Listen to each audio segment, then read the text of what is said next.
Present Isadora's POVI failed them.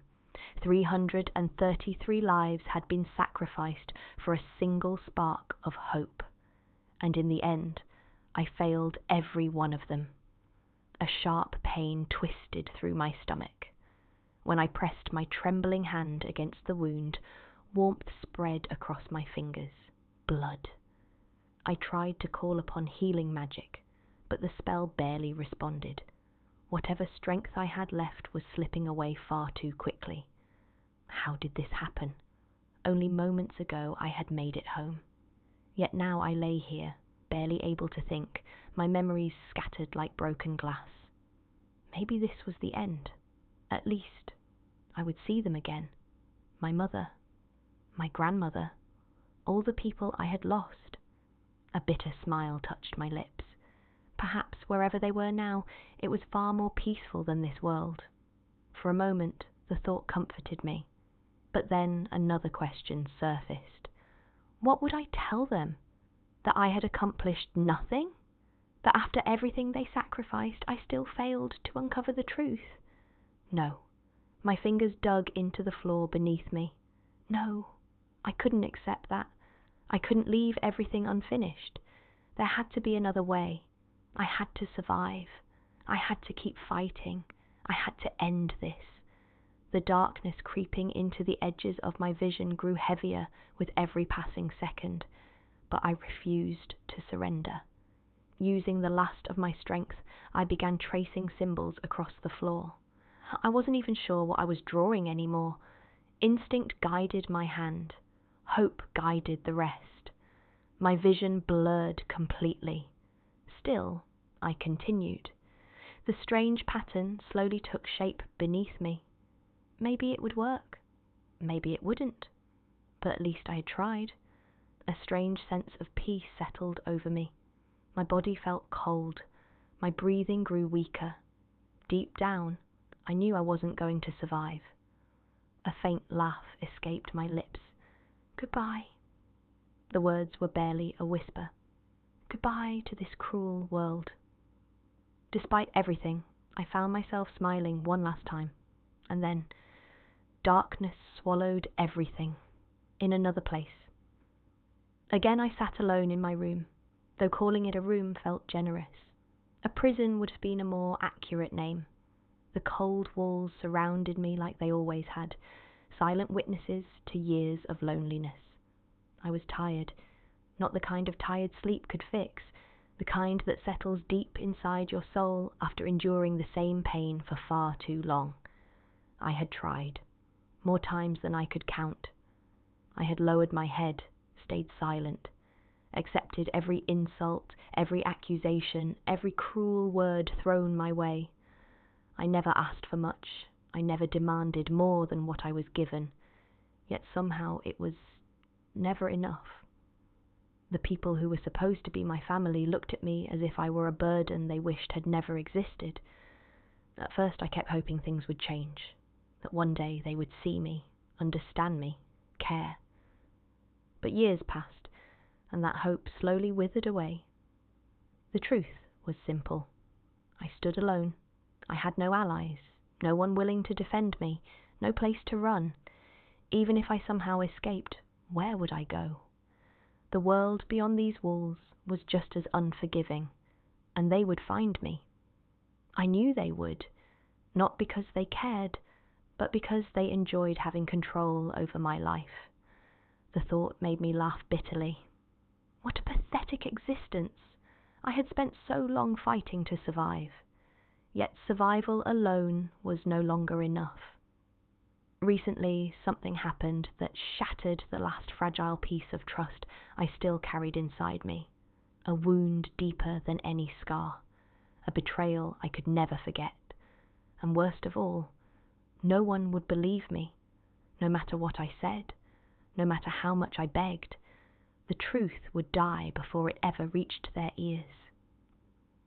Slowly, I looked toward the dark window. For the first time in years, a strange calm settled over me.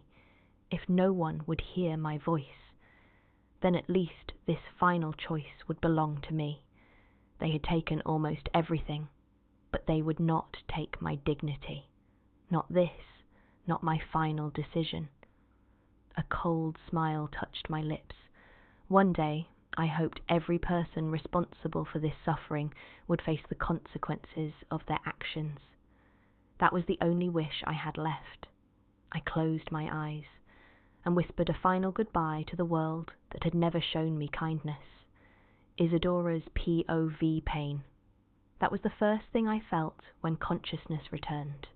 Every muscle in my body ached. For a moment, I wasn't even sure whether I was alive or dead. Slowly, I opened my eyes. An unfamiliar ceiling greeted me. I sat up abruptly, my heart pounding.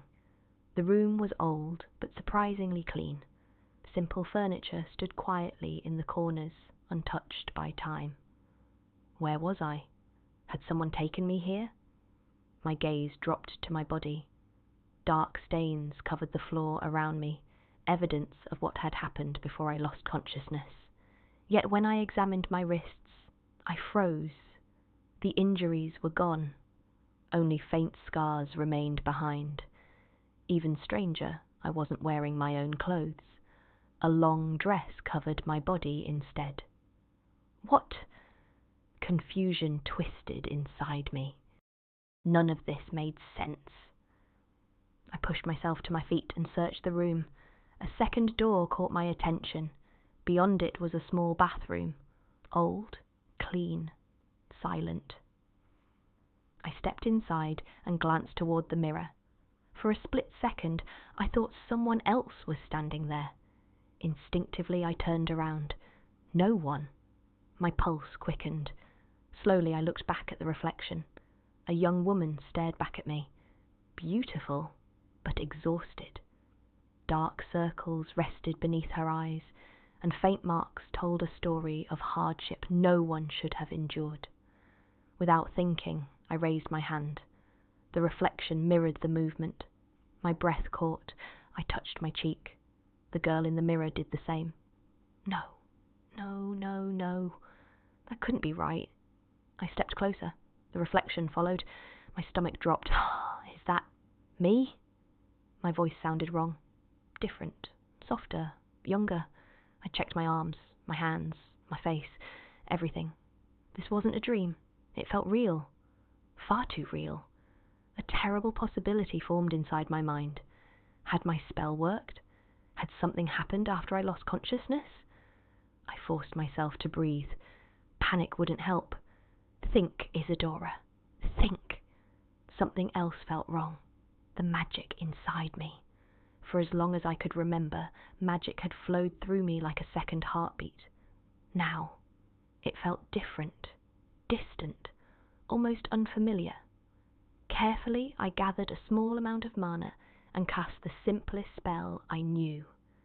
A soft sphere of light appeared above my palm. Relief washed through me. Magic still existed. So why did everything feel so strange? Then a realization struck me. This body wasn't a witch's body. At least, not naturally. That would explain the unfamiliar sensation. My eyes narrowed. Whoever this girl was, she had suffered greatly. The evidence was impossible to miss. Old scars, faded bruises, signs of years spent enduring things no one should have endured. A cold anger settled in my chest. I didn't know her name. I didn't know her story. But I knew one thing. Someone had hurt her. Badly. And for reasons I couldn't explain. I had a feeling our fates had somehow become intertwined. For now, however, there was a more important question. How had I ended up inside her body? And if I was here, then where was she? The more I examined the scars covering her body, the colder I felt. Some were old, some looked disturbingly recent. Each one told a story of suffering, a story no young woman should have lived through. My fingers traced a long faded mark across her skin. Not an accident, not a coincidence. Someone had done this, repeatedly, deliberately. A painful knot formed in my chest. Just what had happened to this girl? And why had no one protected her? Questions flooded my mind faster than I could answer them. For now, speculation wouldn't help. I needed facts. I needed her memories. After cleaning myself and changing clothes, I quietly tidied the room. Outside, darkness had already swallowed the estate. Judging by the moonlight, it was close to midnight, the perfect time to investigate. I sat on the edge of the bed and took a deep breath. "All right, Dora," I muttered to myself. "This is insane, but if fate dragged you here, there must be a reason." Whether it was reincarnation, time travel, or some spell I couldn't yet understand, didn't matter. Not right now. What mattered was the girl whose body I now occupied. If she had truly given me a second chance at life, then I owed her the truth. Fortunately, I had a way to find it. This was her room, her belongings. Her memories lingered everywhere. I placed my hand against the pillow and closed my eyes. A memory spell flowed from my fingertips. The world around me dissolved, and suddenly I began to see. Fragments at first, then entire scenes. A little girl standing alone in a massive manor. A father too distant to notice her tears. A stepmother whose smile vanished whenever no one else was watching. A half-sister who treated cruelty like a game. The memories continued, year after year. The same loneliness, the same neglect, the same emotional wounds that never had a chance to heal. My hands clenched into fists. Every new memory made my anger grow. No child deserved this. No one did. The worst part wasn't even the cruelty itself. It was the silence, the indifference, the way everyone chose to look away. Again and again, the young Isadora reached out for help. Again and again, she was ignored. Her father knew far less than he should have. And when she tried to speak, her voice was drowned out before anyone truly listened. The little girl learned a painful lesson early in life. She was on her own. By the time the memories faded, my chest felt tight. I sat motionless on the bed, staring into the darkness. For years she had carried this burden alone. No friends, no protectors, no one willing to stand beside her.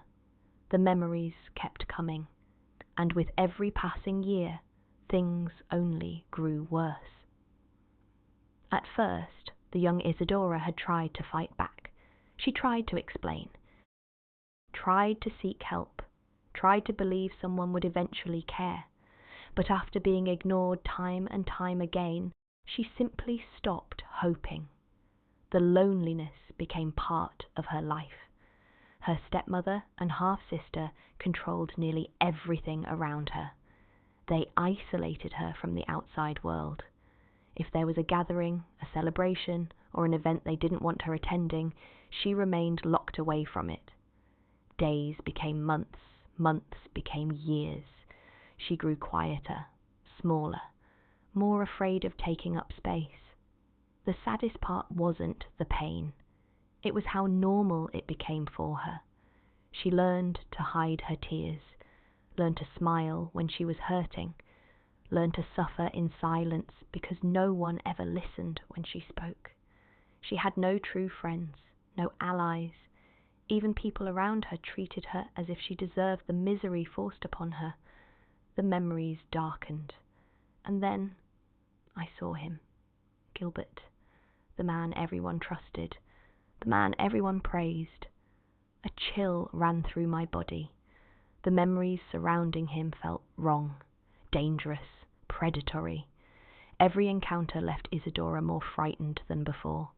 Every interaction stole another piece of the little confidence she had left.